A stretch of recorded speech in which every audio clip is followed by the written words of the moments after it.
స్త్రీ ఉంది, పిల్లలు ఉన్నారు, భర్త లేడు, కుటుంబాన్ని ఆమె నడపాలి.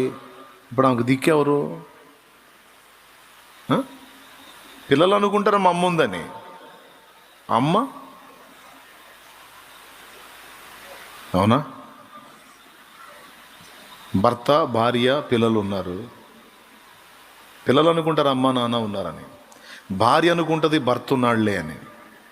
ముగ్గురు తన మీద డిపెండ్ అయ్యేవాళ్లే. మరి ఇప్పుడు తనకెవరు? తనకు ఆలోచనకర్త ఎవరు? తనకు జ్ఞానం ఇచ్చేది ఎవరు? తనకు ఐడియా ఇచ్చేది ఎవరు? తనను నడిపించేది ఎవరు?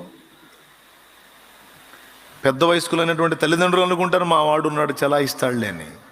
చివరికి వాళ్ళుండి వీళ్ళుండి అందరుండి ఎవ్వరు మొత్తాన్ని లాక్కొచ్చే విధానం లేదు. మొత్తం తన మీదే ఆధారపడ్డప్పుడు, అందరినీ లాగే బాధ్యత తీసుకున్నప్పుడు తను ఒంటరిగానే ఫీల్ అవుతాడు. నాకెవరు? నువ్వు తప్పెవరు? హల్లెలూయా.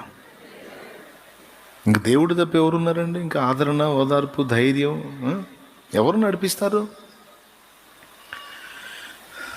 ప్రియులారా, అబ్రహాము కూడా ఒంటరి అని చెప్పడానికి అని చెబుతున్నాను నేను. ఖాళీ చేస్తాడు దేవుడు. ఎందుకంటే మనం అలాగ అయినప్పుడే ఆయన పూర్తిగా మనల్ని కలుసుకోగలుగుతాడు, తన వశంలో ఉంచగలుగుతాడు, తను మనకి చేయాలనుకున్నవన్నీ కూడా చేయగలుగుతాడు. కాబట్టి నా ప్రియ దేవుని బిడ్డలారా,